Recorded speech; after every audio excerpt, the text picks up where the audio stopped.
pretend we didn't. Shiur is first time. There's a pasuk in this week's parsha. This week's parsha Emor, correct? And in Emor we have the laws of the omer.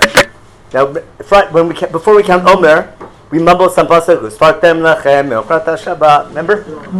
That's in parsha Emor, isn't it? Now, what are we counting? La omer or ba omer? Yeah. Ask your local Sephardi or Ashkenazi, or a different Menachem. Both make sense. Okay? We're counting from the omer or to the omer or in the omer, whatever it is. Okay. Now, let's say you had a smartphone or an old-fashioned dictionary, and you asked Rabbi Google, how would you translate omer into English? What does the word omer mean? Right? They said the word omer in Hebrew, ein memresh, right? Ein memresh or ein vav memresh. If you open up a dictionary, English Hebrew dictionary, what does omer mean? You ever wonder? Yes. You've been counting it for the last 3 weeks and 2 days, 3 days. What? What? A certain amount of say a certain amount of barley. A barley? No, sacrifice. How do you say barley in Hebrew? Sorah. How do you say a certain amount? Are there measuring amounts in Chumash?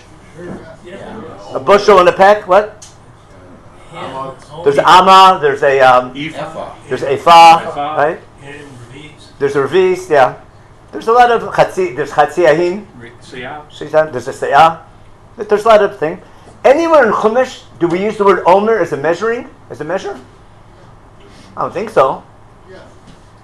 What do we bring on Shabbos? Of Yom HaShabbos, Shnei Chvahim, Ushnei Estronim. No, we'll get to them out in a minute. Yeah, we'll get to them out in a minute. But I want to show you, the word omer is one of these special words. The Chumash, I wouldn't say makes up. Chumash uses a special word to teach you a lesson, to teach you one of the most important themes of Chumash, ever since day 1. Day 7 maybe. We'll see. That's one question. The word omer is complicated. So we'll see what, I had 3 people with different English translations. We'll see how Chumash deals with it. In fact, just for start, for the fun of it, okay? Vayikra Chav Gimel. Vayikra Chav Gimel. Look at Vayikra Chav Gimel, everybody. And we'll just zoom to Pasuk Tet, because that's the Pasuk we read on we read different Pasuk. That's where it starts. Where? Vayikra Chav Gimel, Pasuk Tet. Chapter 23, verse 9. God tells Moshe, when you come to the land of Israel, what's it say there?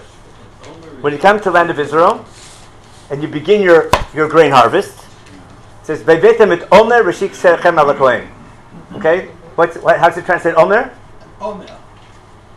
In English, though. You bring an omer. Oh, O-M-E-R. Capital O or small O? Capital? Small O. Yeah, with an apostrophe. A little O with an apostrophe. O-M-E-R, but small O. Okay? What did Rabbi Magerman say? When you come to the land and you reap, that be the first sheaf of your... A sheaf. Oh, what's a sheaf? A sheaf. Like at the head of a tribe. No, that's a sheaf. That's a chief. Sheaf is S-H-E-A-F. That's a sheaf. It's a sheaf of wheat. In Hebrew, shibolet. Right? Shibolim. You don't sing shibolim. Right? The word for a sheaf in Hebrew is shibolet. So you're back to sheep and wheat. Yeah. It can be wheat. It can be barley. Any type of wheat. Any type of grain. When it's growing, it's called a sheaf. What?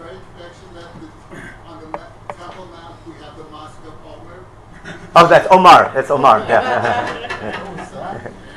He said it. Omar. He said it. Did you find? O-M-E-R. Okay. So that's so I have 2 O-M-E-Rs and 1 sheaf. Okay. It says an omer of the first fruits, implying that it's an amount. Oh, implies it's an amount. Oh, wow. You got omer, but it doesn't say that in Hebrew. It doesn't say that. It doesn't say omer shel. It says omer. It's the name of the korban. We call the korban omer. It's called omer hatunfa. We wave it, but the name. It's not how much you bring. It's what you bring, and we treat it like a trophy. You know what a trophy is? You know what a trophy is. But when you win, if a basketball team or any team wins a trophy, what do they do with it? It's the same thing you do with your lulav. It's called tunufa. It's human nature. Remember? You're proud of something, you wave it, look what I got. Follow? You come home, remember when you're a little kid, you got 100 on the test? You come home waving it? Got a bad report card, you hide it? No? Now, you wave something you're proud of. We take this little sheaf of grain and we wave it. How come they say omer? Because that's really cool. Jesus calls it omer, not of, just omer mer. That's a name. He called it's a sheaf, and he says it's a measure, but implying it's a measure. We'll see it's coming from. Is that cute? So what's omer hatznufa? The omer that you wave. Tnufa is to wave. The omer that you wave. So that's It's something you wave. Or is it something you count? it's a symbol Of something. Okay, now let's go back. Just as long as we're looking at English translation, see how cool it is. Just fast forward if you have a full Chumash. There's only one other time you have the word omer in Chumash. It's in Sefer Devarim in Deuteronomy, chapter 24, verse 19. We'll do the test in... The main thing I want to see how they translate the word in English. Chapter 24, verse 19. Something about ki tiksor tzcha b'sadecha, when you're harvesting your field, right? I forgot what the next word is. V'shachachta. That's it. V'shachachta omer b'sadeh. What do? It's the mitzvah to forget. It's called the mitzvah for husbands. Yeah. You're supposed to forget. It's called birthdays, anniversaries. It's a mitzvah to forget. What chapter? Chapter 24, verse 19. What's it say? Ki tiksor tzcha b'sadecha, v'shachachta omer b'sadeh. Omer English? Sheaf. Okay.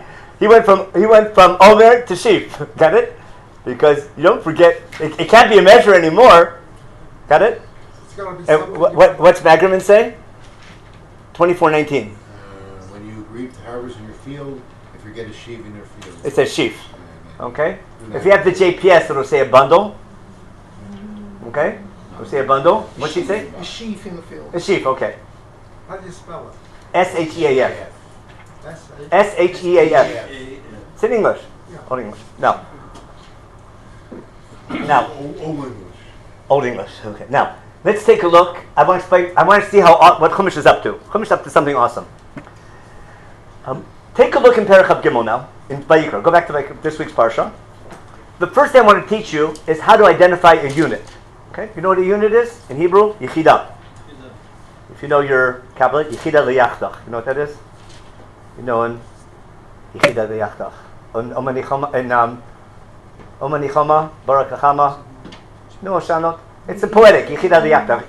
We are a unit, Yechidah, to make you one. Let's sing Shema every day, remember? Yechidah Leyachtach. You remember saying that in Davening? Yechidah Leyachtach. It's Hashanot, when we wave our lulav like a trophy. So it's called, you never heard Yechidah Leyachtach? It's a beautiful song. Anyway, back to, how do we get off that? Perek Gimel, got it? I want to identify a unit. What's a unit? Whenever I have a new dibur, that's always a unit. Okay? Look at the first line of Pasuk Aleph and Perek Gimel. First line of Perek Gimel. What's it say? Vaydaber Hashem el Moshe Emor. What's it say next? Daber b'nei Yisrael v'amart lehem moadei Hashem asher mikrei kodesh elehem moadai. That's introducing a unit. Got it? And what's going to be in this unit? Moadim, which means Chag is a holiday. A time is man. An appointed time. An appointed time, or set aside time. A meeting place. The word. What's the shorish? I have 4 letters. I need 3.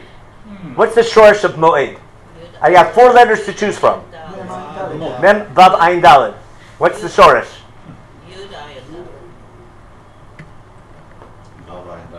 Vav, ayin, daled. Which is what? Avad. What does avad do? What's a v'ida? A v'ida is a conference, right? What's a vad? It's a committee, isn't it? Right? Liva'ed is to meet. Ohel mo'ed, attentive meeting. Now in Hebrew, pick a verb and put a mem in front. And what do you get? Give me this, throwing out any verb you want. Give me a 3-letter verb in Hebrew. What? Achal. Ma'achal. Got it?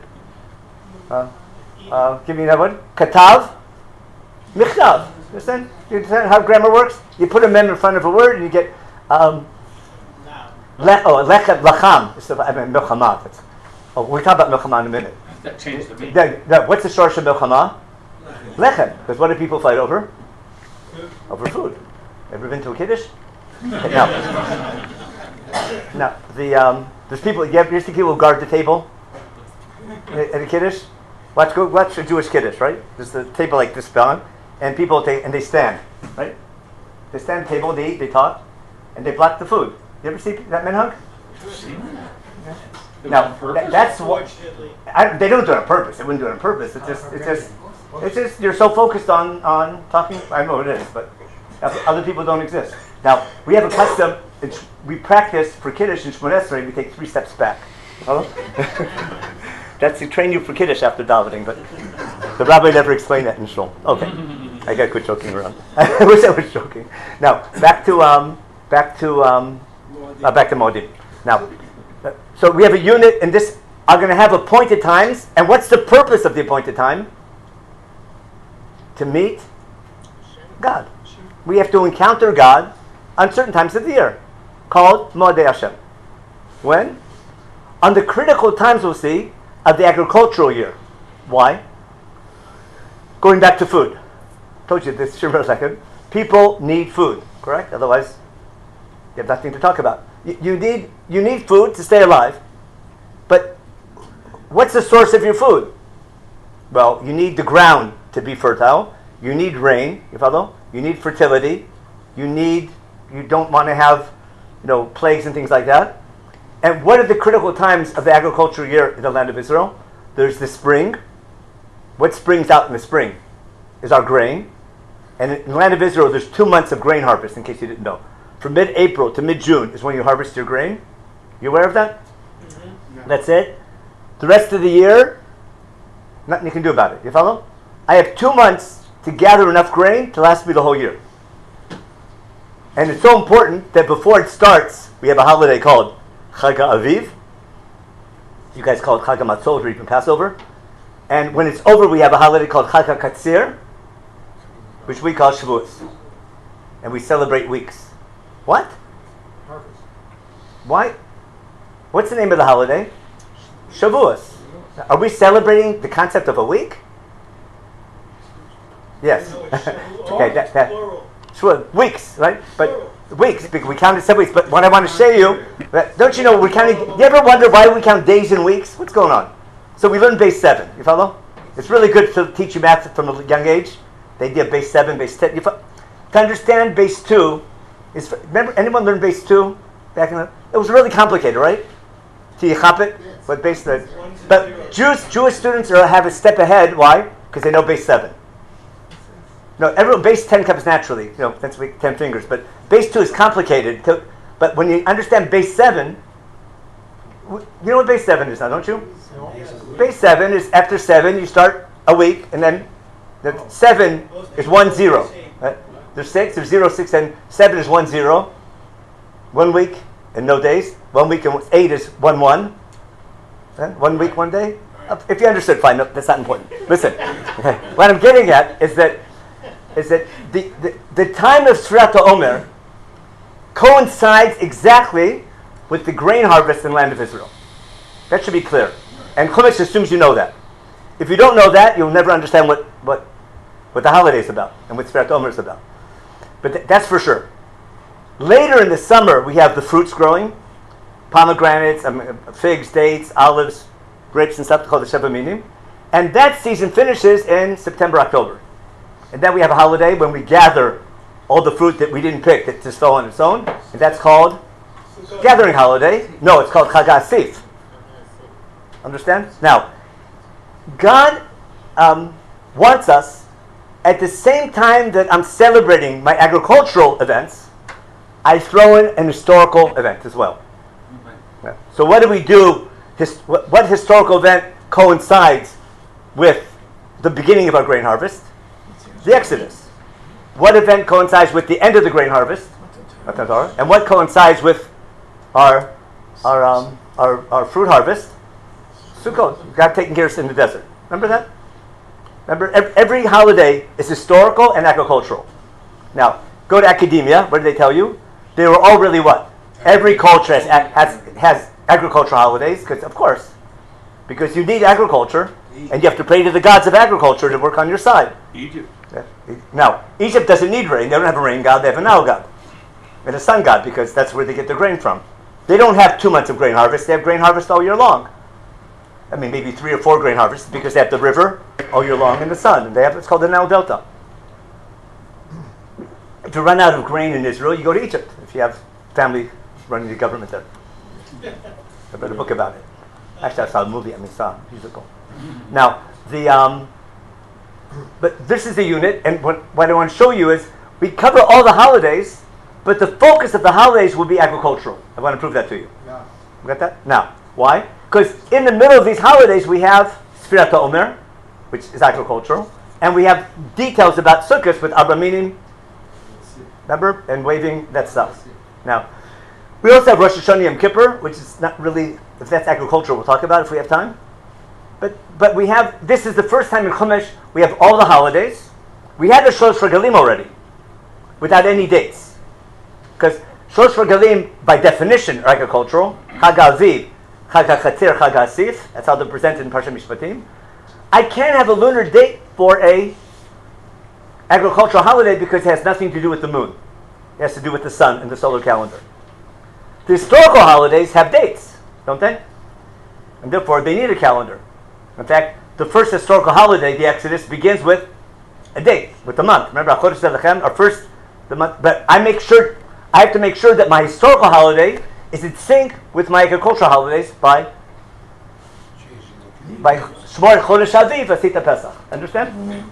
So our job is not just to remember the Exodus, but to make sure the first month, when I celebrate Exodus, coincides with the spring. And that's how I link my calendars. Every couple years, we have a leap year. Okay, we're good? Now, take this sneak preview. Look in Pasuk Daled Hey. What holiday is there in Pasuk Daled Hey? Just real quick, just to make sure you see the unit. Perach Gimel. It's Pesach and Chag HaMatzot, correct? Pesach with lunar dates. Okay. Then in Pasuk Tet through Chabet we have what we call Sfirat Omer, the whole Omer thing. We'll get to that in a minute. In Pasuk Chav Gimel, what do I have? What holiday is that? What we call Rosh Hashanah, what Chumash calls Zichron Torah. We'll call it Rosh Hashanah for now. What do we have next after Zichron Torah? Then we have Yom Kippurim. And then we have Sukkot. Okay, got it? Now, if you look carefully, you can do it for homework. There's 3 things that each of these holidays have. They're all called Mikrei Kodesh. They'll have, you can't do any work, Yisur Malacha, and you bring a special sacrifice to God, Vikrapta Mishal Hashem. In Hebrew, Mikro Kodesh Yelechem, Kol Melechet Avodah Lo Tasu, Vikrapta Mishal Hashem. Ring a bell? That's classic. You can check, every holiday has all 3. Almost word for word. In addition to that, every holiday has something special. Chag HaMatzot, we eat matzah. Okay. And then we have the Sfirat Omer, whole sequence. And then we have Zichron Torah, we blow shofar, Zichron Torah. We fast, remember Yom Kippur, and then we sit in the sukkah and talk Lashon. And we sit in the sukkah and we wave Arba Minim and Shavuot we have at the end of the. So what's special about Shavuot? We bring a korban shlamim. As the tzibur brings a shlamim. Meat. We meet shlamim together with our bread. But the first bread, the first time you bring wheat. You ever see the Shavuos pictures when they're bringing fruit baskets with grapes and Shavuos? Never happened. The bikurim you bring on Shavuot is the first grain, is the first wheat. Your own wheat grows already in April, your barley, but the first time I bring wheat in the temple, I wait till Shavuos. From Shavuos till Sukkot, I can bring my fruit. But the wheat that we symbolically bring at the beginning, at the end of our harvest season, I start bringing the good wheat to God. Then I can bring the new wheat to God. Okay, now, look at the first line again. What's God commanding Moshe to do? God tells Moshe, Daber b'nei Yisrael v'amarte lehem mo'odei Hashem. If you were Moses, what would you do when God finishes talking to you? What should Moshe do after God tells him all these laws? Take notes. Look at the last line of Perach Chav Gimel. Don't stand up. Take a bottle of wine, right? What's the last line of Perach Chav Gimel? Daber Moshe mo'odei Hashem v'nei Yisrael. Sabrim Ranan, it says or not? No. How come everyone knows that last pasuk in Perach Chav Gimel? Because on Yom Tov, Kiddush, no matter what the holiday is, not Yom Kippur, but Rosh Hashanah, Pesach, all the holidays, what's Kiddush in the morning? One line. And whoever wrote that nusach is assuming what? You know Parshat Emor. Because that's referring to everything beforehand. And we're going to read almost every Yom Tov. We're going to read from here. We read second day Chalamoid of Pesach, first day Chalamoid, second day Yom Tov. Right, so these are the holidays. Now, what I want to show you though, I shouldn't need a new dibor. I should have one. This should be all one dibor, even though it's a unit. There's new dibors in the middle. Now, look at the dibor in Pasuk Tet. What's it say? See, there's a new dibor, and it's the only time there's no date. There's no lunar date here. I have a lunar everywhere else. Look, just jump to Pasuk Chav Gimel. What's it say there? Chav Gimel says, "B'chodesh Hashvi b'chad b'chodesh b'babam," and then "B'chodesh Shvi b'asor l'chodesh." Then see Sukkos Lamed Gimel. What's it say? B'chodesh Shvi b'chamisha asar l'chodesh Hashvi. Every holiday has a lunar date, except for Shavuos, for good reason. We'll see why. Because Shavuos has nothing to do with the moon. It can't. We'll see why. Now we'll read it together, okay? Now I want to focus on what's happening in Parak Chav Tet. In Parak Chav Gimel, Pasuk Tet. Vayikra Chav Gimel, Pasuk Tet. Vaydaber Hashem and Moshe Emor. That's a new one.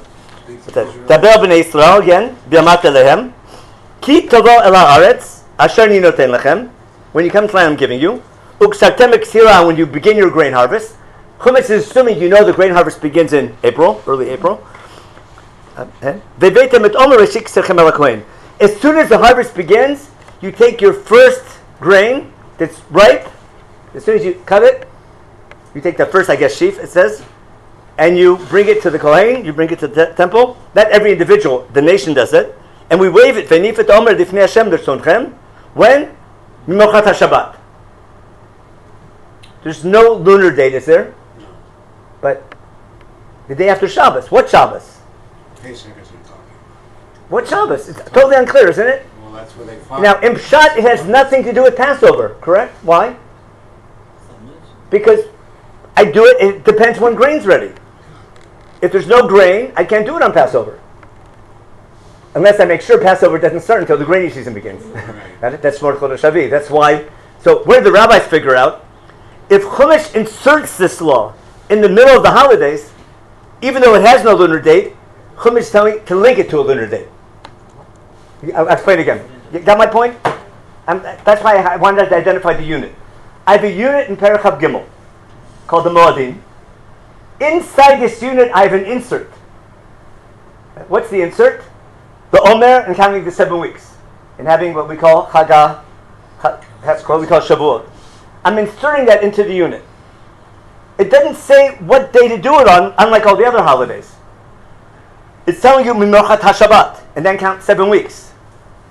What do the rabbis understand? Chumash is telling us to link this holiday to Chag HaMatzot. Now, is there a Shabbat on Chag HaMatzot? Is there a day that we don't do work on Chag HaMatzot? There's 2 days, the first day and the 7th day. So what's HaShabbat according to the rabbis?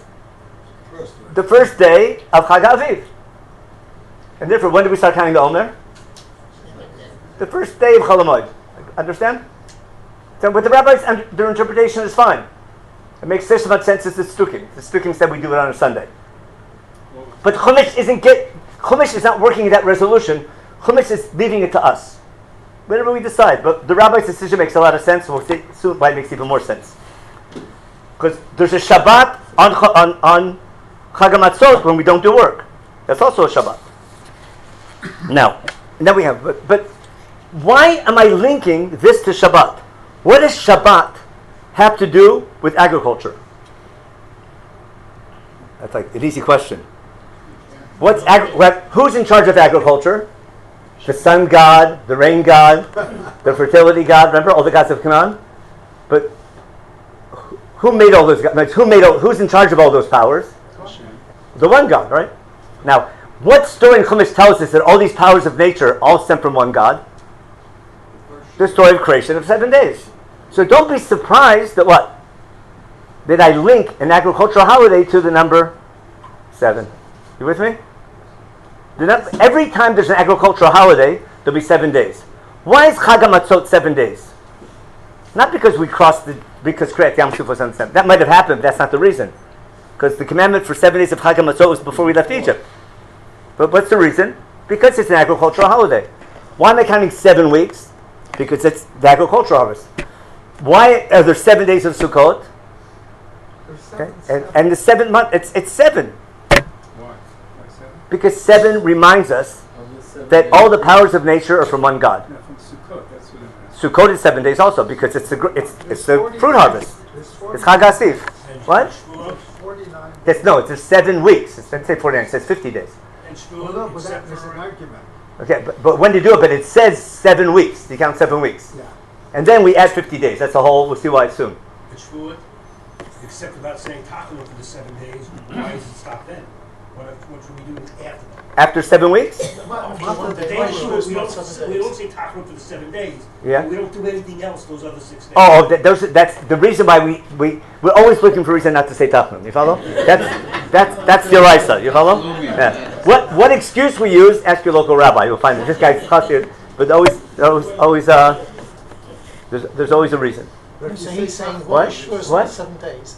Why Shavuos not 7 days? It is. It's 7 weeks. Yeah. And then we have 7 days we don't say Tachnun. That's what you're talking about, right? 6 weeks. Yeah, but 7 weeks, because it's the super 7, you follow?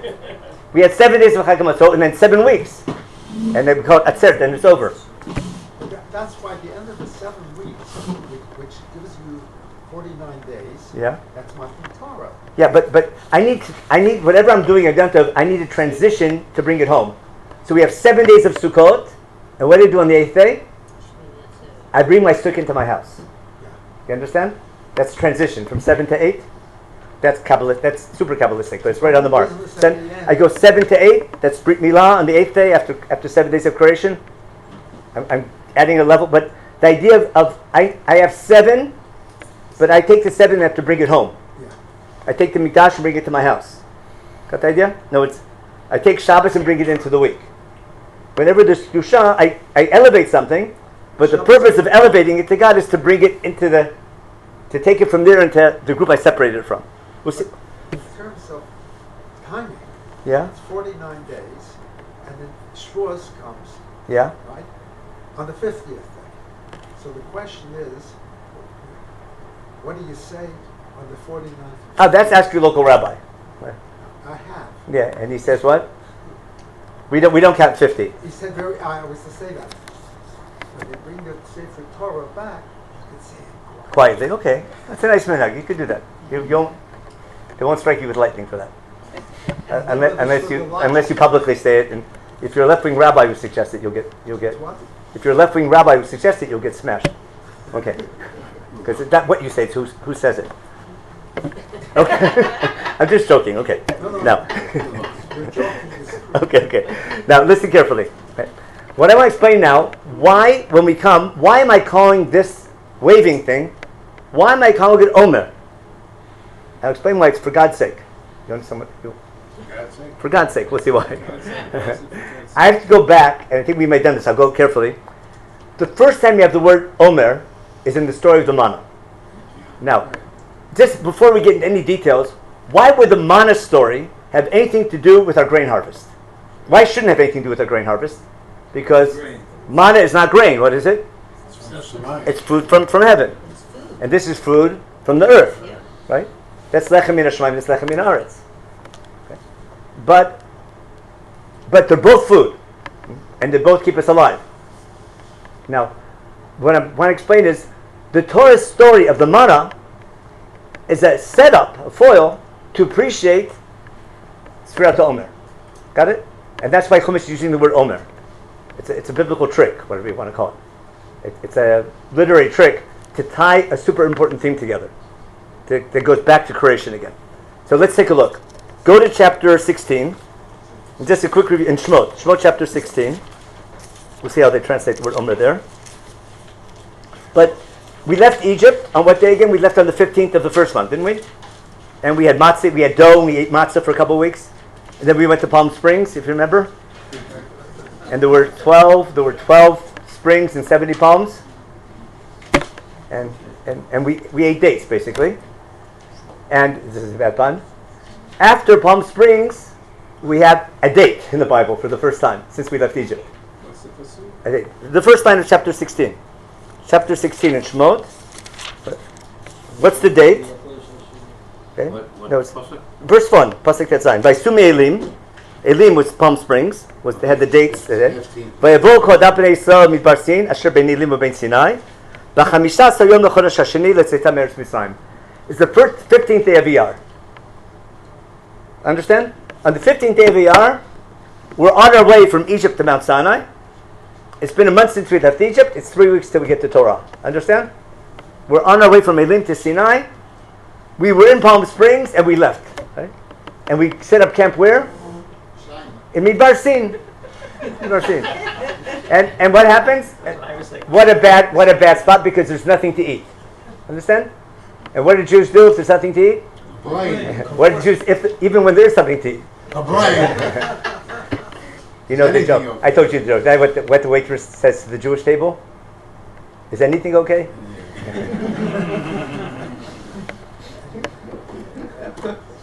So anyway, we're on the 15th day of Iyar. Got it? And there's no food, and they complain. God wants them to complain. Now, not the way they complain, but what do they say? They don't say, "Oh, we're hungry. Can we please have food?"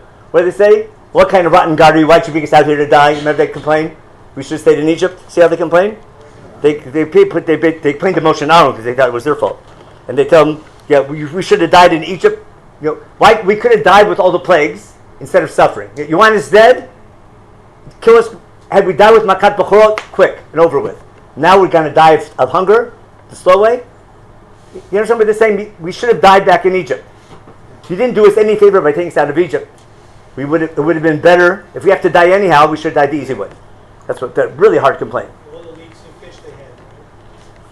So now, that's after eating matzah for a couple of weeks. Now, Pasuk Daled. What happens? V'yomer Hashem el Moshe. Listen carefully.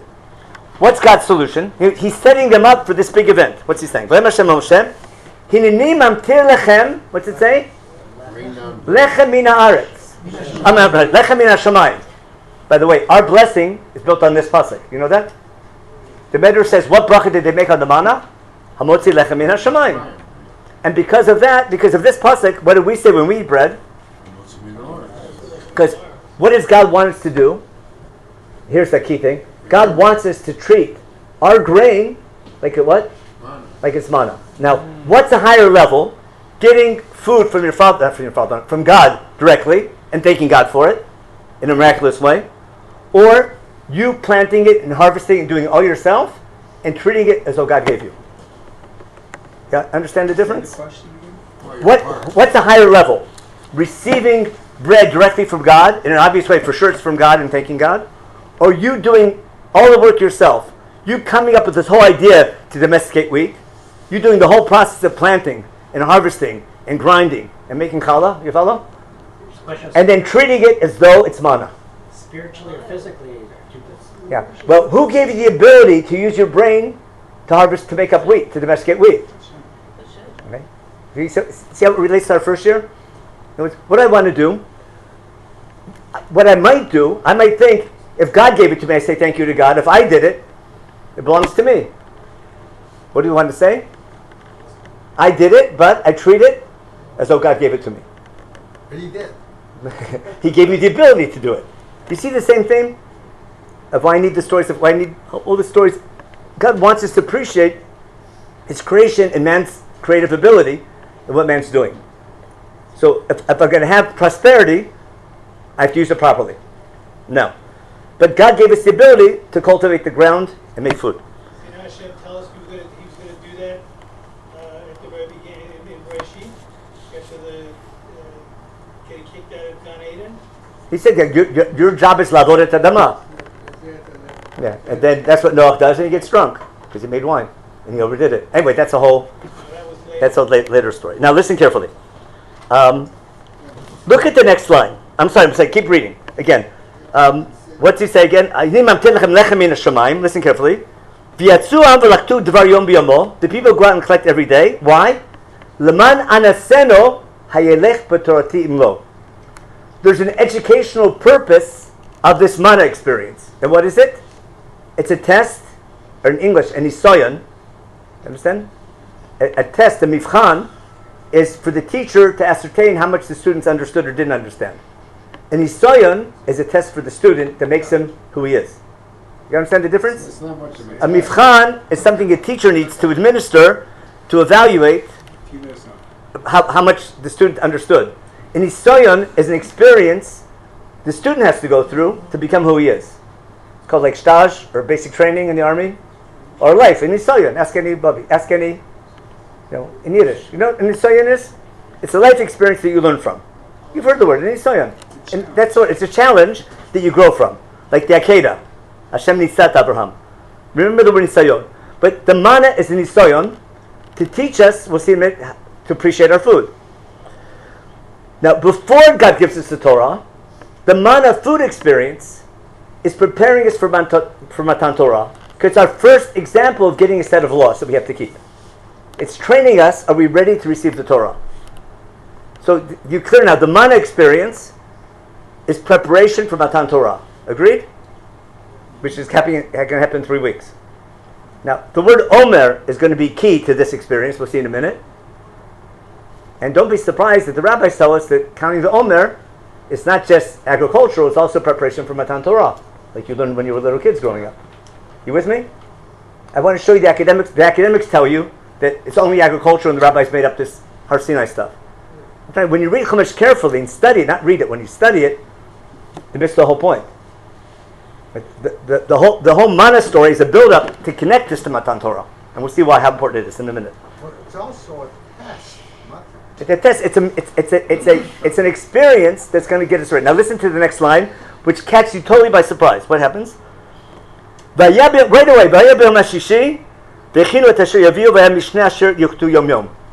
The first thing we tell about is Friday. Before I get to Sunday, Monday, Tuesday, right away, Good Friday. Why is Friday so good? Because what can you do on Friday? You can take double. Why can you take double? Now, when can't you take double? Any other day. Every other day. Why can't you take double any other day? It'll rot. Because no, that's not why. That's what will happen if you do it. It's an experience. God's training you. How much should you take? As much as you need. Now let me tell you something. A class in economics. And they were slaves for 1 month. Yeah. Now listen. Don't be surprised if everyone's starving and all of a sudden food starts dropping from heaven.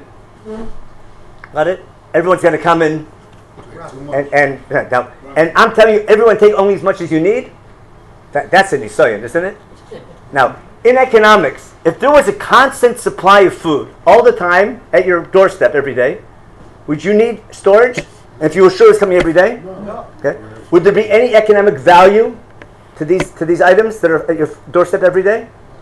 If there's no demand, and if I don't need supply, you follow? If there's no demand and there's infinite supply and zero demand, has zero value. When do commodities have value?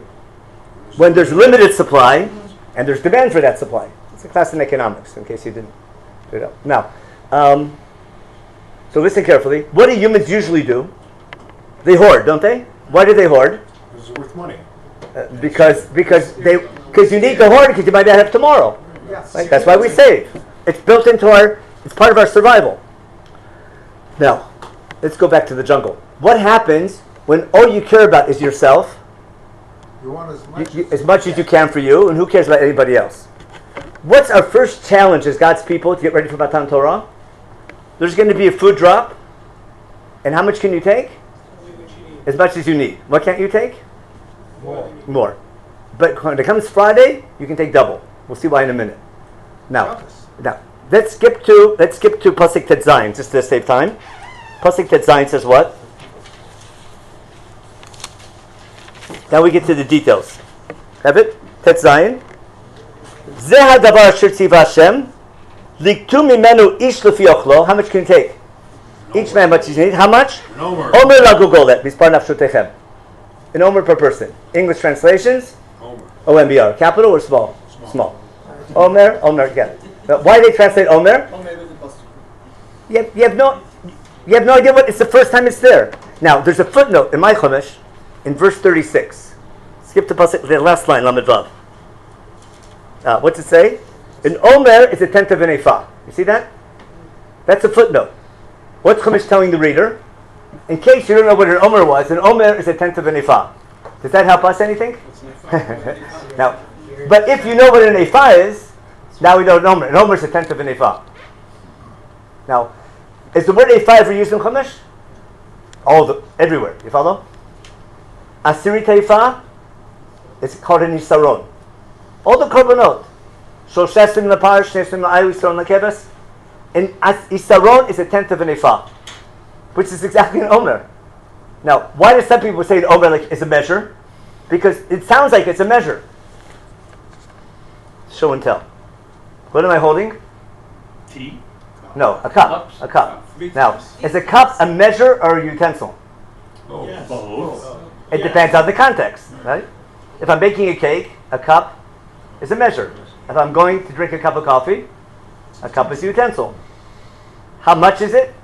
It depends if you know Italian. If you go to Starbucks. You know, remember? All those Italian words, grande, or whatever they're called. Go to but large, small, it could be 8 ounces, 6 ounces, 10 ounces. Depends what button you want to press on your coffee machine, if you're lucky. Now, you got my point? What I want to claim is, think logically. If the manna falls once a day in the morning, and I need to eat that manna all day long, what do I need to collect it? A utensil. And what I want to claim is, the special name of the utensil that we use to collect the to collect the manna was called omer. Now, what was its maximum volume? What was the volume of this thing? A tenth of an ephah. Yeah. How much should I put in? As much as you need. It's not that everyone took a tenth of an ephah. Everyone took as much as they need into a utensil that could hold up to a tenth of an ephah. Got my point? A tenth of an ephah is the classic enough food for a day. That's why in all the korbanot, it's always an asiri teifah. Asiri teifah is a standard, that's a daily portion. Now, to prove that this manna is preparation for matan, let me prove it. I'm sorry. Pasuk Yudchet. What's it say now? Vayamodu ba'omer. They measured the amount they needed to take into this omer, and how much did they take? Amabeh v'amamit. And everyone took as much as they needed. Now, there's a Rashi that says it was a miracle no matter what you put in, but that doesn't make sense. The whole test is putting as much as you need. So they measured with an omer. They measure with an omer. It's complicated, but they use the omer to collect. That way they know how much to put in. I'm saying the name of the utensil that they're using to collect, that's not critical for the shir. What's critical is the word omer and the manna are linked. Extrinsically linked. Got it? Does that mean that the size shrunk? No, that's a midrashic interpretation. Pshat is everyone has the same size. It's called a mess thing. If you remember World War II or the army, if you were in the 70s, everyone got like a little mess thing, like a mess kit. Mess kit. Yeah. And you put your food into there, and you had to wash it and everything. But everyone got the same size. But you put your mashed potatoes in your chow and your whatever they gave you. How could they put double in the same cup on the Because no one needed a whole ephah. That everyone put, or maybe you had 2 containers on Friday. Okay, but what I'm getting at is the word omer and manna go hand in hand. And the test of the omer is take as much as you need. Now, listen carefully. Why is it okay to take... one last thing. To prove that this is preparation for Matan Torah, what's our eternal reminder of Matan Torah? What's the symbol of Matan Torah? What did God give us at Matan Torah? What's the witness to that event? Luchot ha'edut, right? And where do we keep Luchot ha'edut?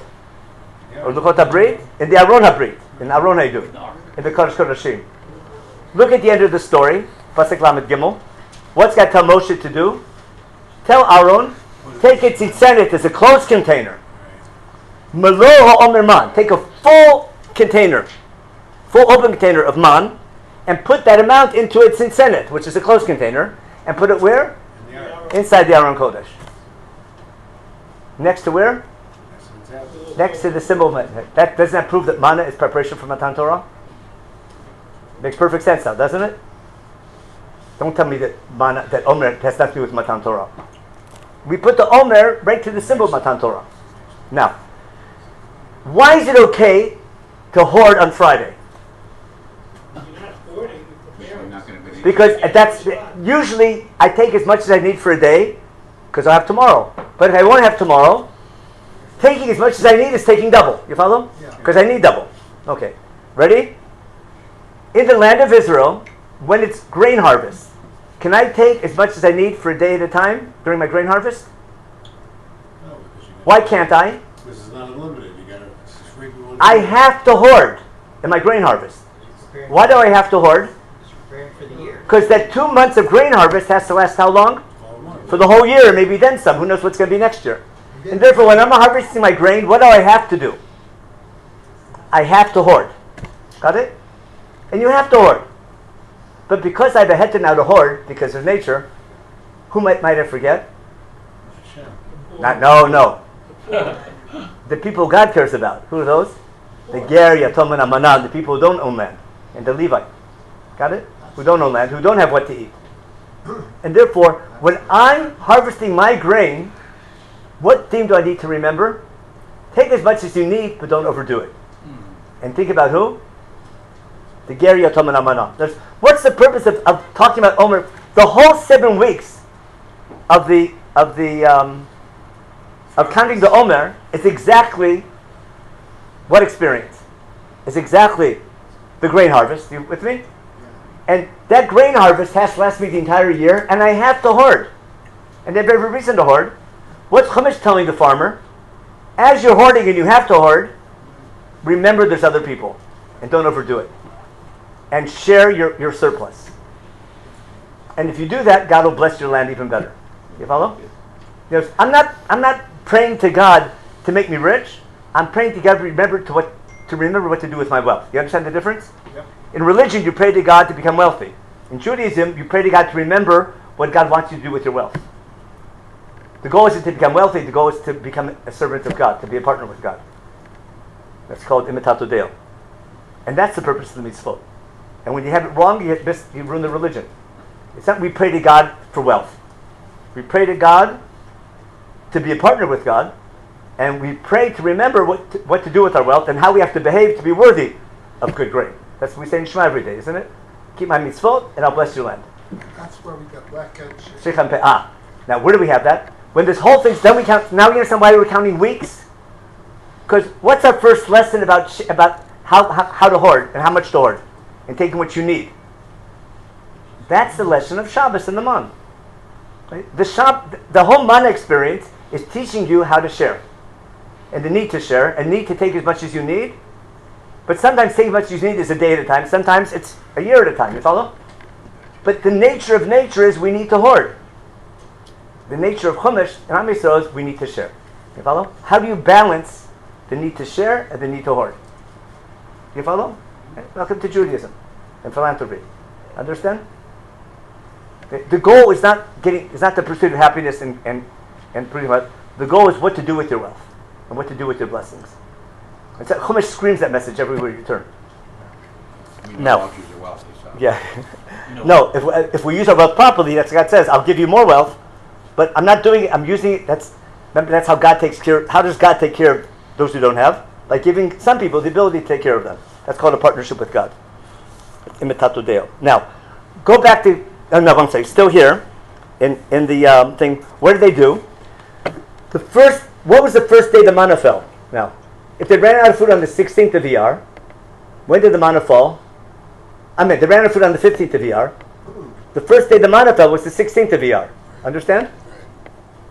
And that's the first Sunday in Jewish history. You understand? There's no mention of anyone keeping Shabbos beforehand. There's no Shabbos beforehand. We don't get the Ten Commandments. We don't get the story of creation until according to Chazal, until Har Sinai. In other words, there's no logical reason for keeping a week before this story. The first Shabbos in Jewish history is right here. Make sense now? There's no lot. I understand a month. I understand a year. I understand a day. Those are natural cycles. A 7-day cycle, there's nothing in nature. Nothing happens in nature after every 7 days. We create Shabbos. You follow? Now, what do we do? How do we know when Friday is? It's the 6th day after the month falls. So the month falls for 6 days. On the 7th day, it won't fall. So the first day the manna fell was the 16th of Iyar, and that was the first Sunday. And what made it the first Sunday? Bad joke. What happened on that day? Yeah. What fell on that day? Right. So the first Sunday was a? Monday. There we go. That's the easy way to remember. Right? The first Sunday was a Monday. That's a Monday. That's a little joke. Okay, easy way to remember. And the first Good Friday would be the 21st. Yeah. Don't be surprised that we use the 16th of the first month. We also picked the 16th of the month to start counting the omer. But the first time we had an omer was the 16th of a month later. But now, the first Good Friday was the 21st. Do the math. And we could take double. What's the first Shabbos in Jewish history? The 22nd. Now, did everyone keep that Shabbos?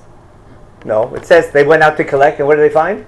Okay. Now, how does God train us? We went out to collect, we didn't find. What do you learn? I'll do it again. Next week, come and read the paper.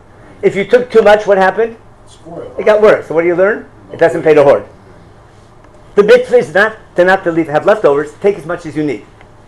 And if you took extra at ruining, that taught you a lesson. It's an educational experience. By the next Shabbos, hopefully they'll learn the lesson. The next Shabbos was the 29th. 29th? Let's say they kept it, okay? The next Shabbos is going to be the 36th. Oh, there's no 36. The next Shabbos was when? Well, it depends. If ER was 29 days or 30 days. So the next Shabbos is either the 6th or 7th of Sivan. What holiday is that? Now, the rabbis say everyone agrees that the Torah was given on Shabbos. What's the machloket of the 6th or the 7th? How many days it was. Iyar was. That's what you can't have a lunar date for sure. It depends on Rosh Chodesh. Depends on the new moon. But there's no doubt the Matan Torah is this, we kept 2 Shabbatot and we got the Torah. Try it again, maybe Mashiach will be there. Now, you follow the idea of Shabbat? Now, is Shabbat to remember that God created, or to remember how to treat your fellow man? What's Chumash say? Both. What's Shabbat in Shemot, in the Ten Commandments in Shemot? Zecher l'maseh Bereshit. What's Shabbat in Devarim? L'man yanuach avdecha v'necha. And in Mishpatim, v'yinefesh ben amatecha b'hager. Shabbat, right? But it's exactly the whole message I'm trying to show you. Remembering that God created is not just to say thank you, but it's to act thank you. It's not remembering that He created, it's remembering why He made man with Tzelem Elokim, and why He gave us and what to do with the creativity to do it for good. And the classic example of using creativity for good is philanthropy, and using your wealth to help those in need. There's a whole Megillah about it. Called? And that's the next time we find the word omer in Chumash. Because what's Ruth collecting? Omarim. Take a look at it later on. Ruth is collecting omarim. That's the next time we have the word omarim in Tanakh. It's never used as a measure anywhere else. Now remember that line in Devarim? When you're a farmer and you're collecting your bundles, whatever you're collecting in the field, right? What can't you forget? What do you have to forget? Yeah, omer. But it means, my great uncles had a dream about they were all in the field collecting bundles of wheat. An aluma is a bundle. A shibolet is a sheaf. You follow? But what do we call this leftover bundle in the field? An omer. And you can't forget. You're supposed to forget. You're supposed to forget. Why am I calling what I leave over for the poor an omer? Because what am I doing? I'm imitating God. Because what did God, when we had nothing to eat, God gave us omer. And now when I'm boss and I'm the wealthy farmer, what I leave over for the poor, I'm going to associate it with the mana experience. And that's why Chumash uses the word omer 3 times in the mana experience. Sfirat omer. What are we saying? When you come to the land of Israel, remember what I taught you in the desert to make sure that when God blesses you with prosperity, what to do with that prosperity. Sukkot will be the same thing. Because on Sukkot, we have to remember not that God took care of us in the desert, why He put us through the desert experience. Now, I will show you 2 things real fast that prove everything I just showed you in Chumash.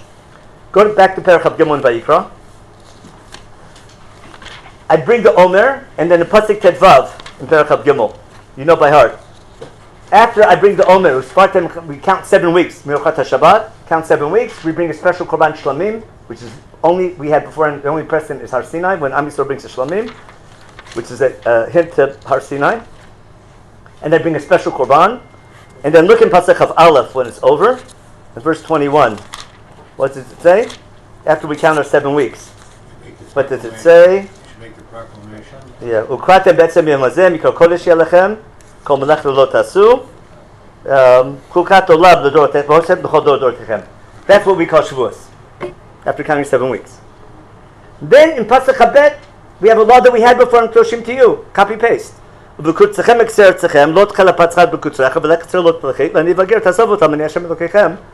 that here? That's the goal of Shavuot. Understand? This is a harvest holiday. During these 7 weeks of your grain harvest, what do you need to do? Leave over leket, leave over shicha, leave over peyah. Now, why can't I just do one? When you're gathering the first bundle, remember how you gather your wheat? You gather it together with a sickle and you cut it. What happens if a sheep falls off? Can you take it? That's called leket. Okay? When I have my bundles, and I'm gathering my bundles to move to the threshing floor, wagon. Let's say a bundle falls off the wagon, or I forget a bundle. What do I have to do? I leave it. Right. What's that called? Shichacha. Don't forget that. And then part of the field I don't touch at all. What's that called? Payah. Which means at every stage of my harvest process, what's on the back of my mind? Somebody else. Do you follow? They're less fortunate. It's not I have to give X amount of percent. Chumash doesn't tell you how much to give. It's a way of life. You understand what mitzvot are doing? Mitzvot are training you to be sensitive and thoughtful. Remember, that was the whole message of Abisat Mitzrayim. Remember, you were a slave and don't do that to others what they did to you? Even though it was wrong? Remember that they bullied me, I bullied you back? No, that's the Middle East. I was bullied, I learned from how I was bullied, how not to treat others. It's Chumash is screaming that message all the way through. I take the need to be sensitive to the needs of others and taking my experiences to be a partner with God in creation. And that by acting that way, we become God's model nation that gives that message to mankind. Now, it's easier said than done, and that's why we need mitzvot to remember that. Like Shabbat, like Yom Tov, and the number 7 is key in that whole thing. Now, real quick, I know we're done. Just go, Moshe Rabbeinu gave the same shir. Chapter, Parshat Ekev, Perachet. I'll leave it to you for homework, but I'll show you the same thing. Moshe tells the people to remember your desert experience. In Perachet. He says, keep all the mitzvot to be worthy of having the land. It's like the mantra in Sefer Devarim. Keep the mitzvot to be worthy of being able to live in the land and conquer it and possess it. Otherwise, he'll throw you out. Then he says, keep all these mitzvot. And in Pasuk Bet he says, remember this whole desert experience for 40 years. I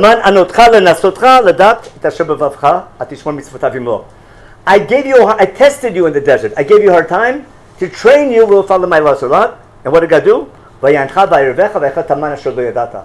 The man was a testing experience, right?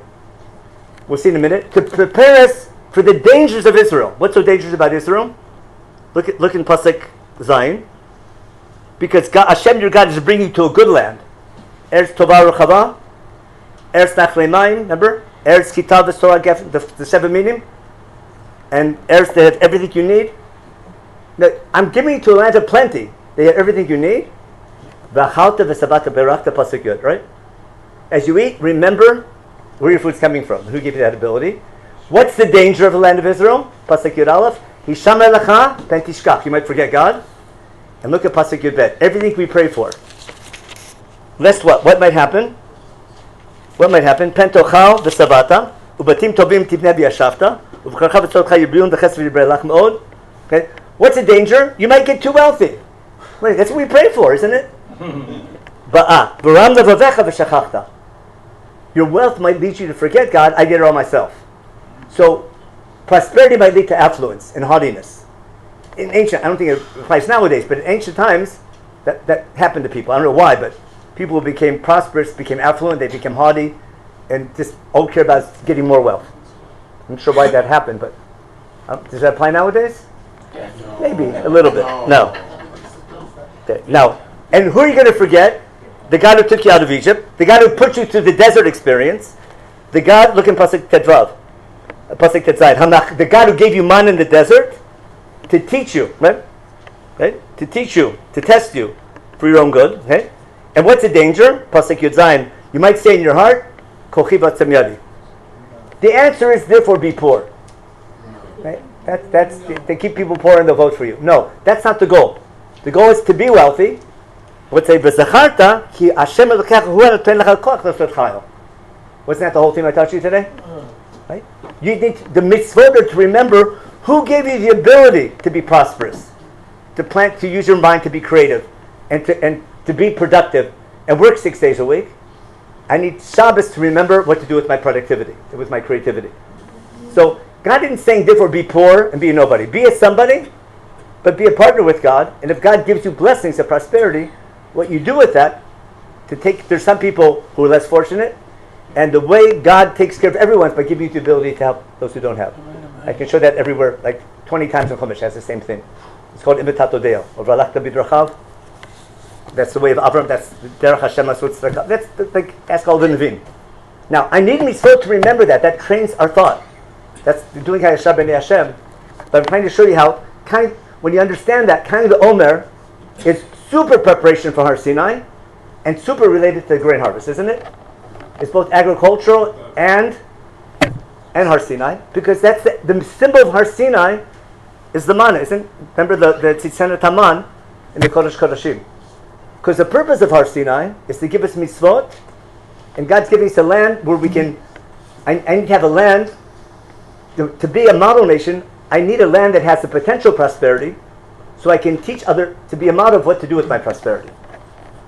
Got that? Now, when I fulfill that, God promises to bless the land. If I don't fulfill that, just read all the Tochachot. And boy, God gets angry when we're not doing that properly. So we can blame another. I'll get into the thing, but when things do go wrong, who to blame? Do we blame? Are we not following the Torah properly, or someone else to blame? Ask your local rabbi. But that's I'm trying to show you the theme of the idea of the manna. Like the omer in Emor. You can't miss that theme. At the time I show you Sukkot is the same theme. At the height of our prosperity, I remember that God put me. Not that I was stuck in the desert. God protected me. God put me through the desert experience to remember what to do with my prosperity. And therefore, at the height of my prosperity, at the end of the fruit harvest, at the end of the summer, I have to remember why God put me in the desert. And that's why we sit in the sukkah. Is that what it says? Laman, not you sat there, I put you in them to train you. So I need to remember my training experience to remember how to behave. Okay, we'll stop here. But thank you so much, and hope I make counting omer a little more, even if you're not a farmer. No, yeah. How to apply that to an industrial society? That's a challenge nowadays. But that's Can you refer to a local rabbi? I'm joking. Gabriella. No. I'm saying